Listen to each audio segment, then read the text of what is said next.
आइए हम जानते हैं साल 2025 में मकर संक्रांति की तिथि और समय क्या है। साल 2025 में मकर संक्रांति के दिन 14 जनवरी को सुबह 9:03 से लेकर सुबह 10:48 तक महापुण्य काल रहने वाला है। मकर संक्रांति का पर्व मुख्यतः उत्तर भारत, महाराष्ट्र, गुजरात, बिहार, उत्तर प्रदेश और कर्नाटका जैसे राज्यों में बड़ी धूमधाम से मनाया जाता है, लेकिन पूरे भारत में इसे विभिन्न नामों से मनाया जाता है। ये पर्व विशेष रूप से कृषि समुदाय के लिए महत्वपूर्ण है, क्योंकि यह नए वर्ष के आगमन और फसल की कटाई के समय का प्रतीक है। मकर संक्रांति का धार्मिक और सांस्कृतिक महत्व। मकर संक्रांति का धार्मिक और सांस्कृतिक महत्व बहुत गहरा है। इस दिन सूर्य मकर राशि में प्रवेश करते हैं, जो कि भारतीय ज्योतिष शास्त्र के अनुसार एक शुभ समय होता है।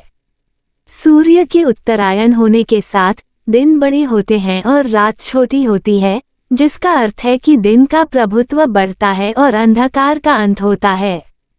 इस दिन को विशेष रूप से सूर्य देव के पूजन के रूप में मनाया जाता है।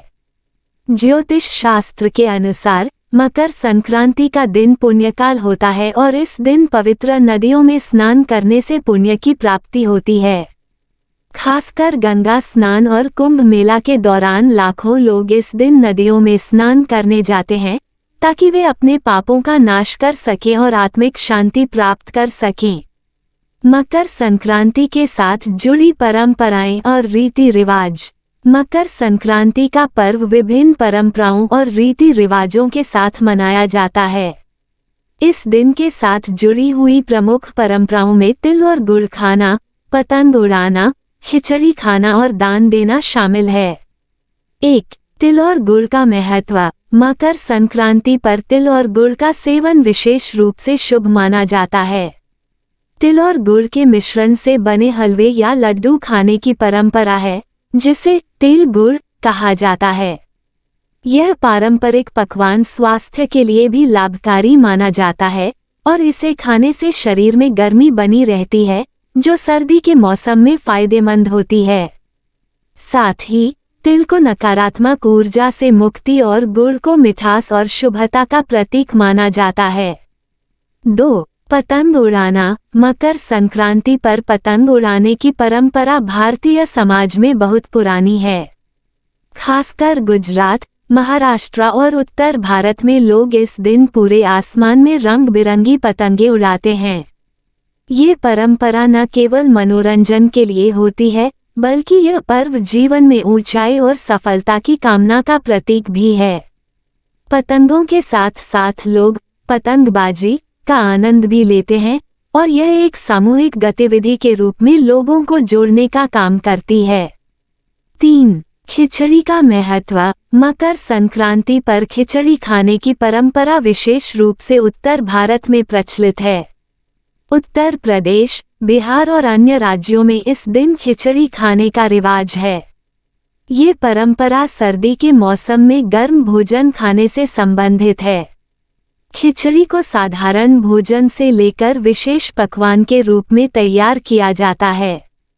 इसे स्वादिष्ट बनाने के लिए घी, मसाले और सब्जियों का इस्तेमाल किया जाता है। 4. दान और पुण्य।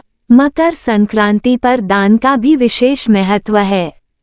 इस दिन लोग गरीबों और जरूरतमंदों को तिल, गुड़, वस्त्र और अनाज का दान करते हैं। माना जाता है कि इस दिन किया गया दान पुण्य की प्राप्ति का कारण बनता है और मनुष्य के जीवन को खुशहाल बनाता है। इसके अलावा खासकर पवित्र स्थानों पर जाकर इस दिन पूजा और दान करने की परंपरा है। मकर संक्रांति के क्षेत्रीय रूप और नाम। मकर संक्रांति को भारत के विभिन्न हिस्सों में विभिन्न नामों से मनाया जाता है। यहाँ कुछ प्रमुख क्षेत्रों में मनाए जाने वाले इस पर्व के नाम दिए गए हैं। 1. उत्तर भारत। उत्तर भारत में इसे मकर संक्रांति के नाम से ही जाना जाता है। यहाँ पर लोग इस दिन तिल और गुड़ का सेवन करते हैं और सूर्य देव की पूजा करते हैं। 2. गुजरात। गुजरात में इसे उत्तरायणी के नाम से मनाया जाता है।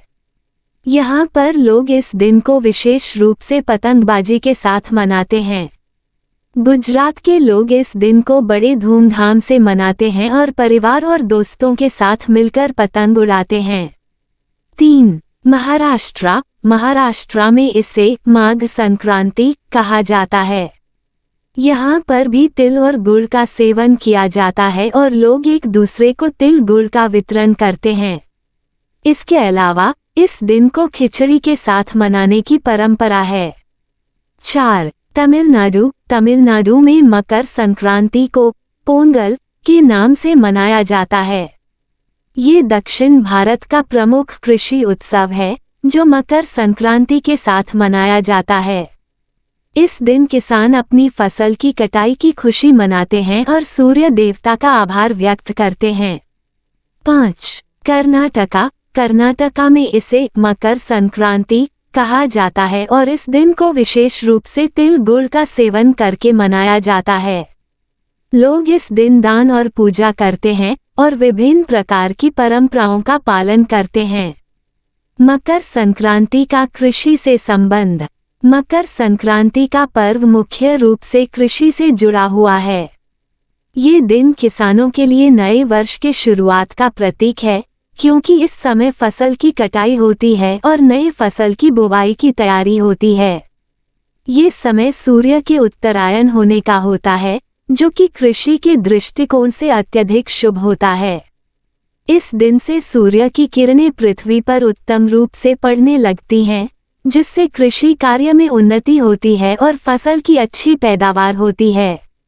मकर संक्रांति का पर्व न केवल एक धार्मिक और सांस्कृतिक पर्व है, बल्कि यह भारतीय समाज के विविधता और एकता का प्रतीक भी है।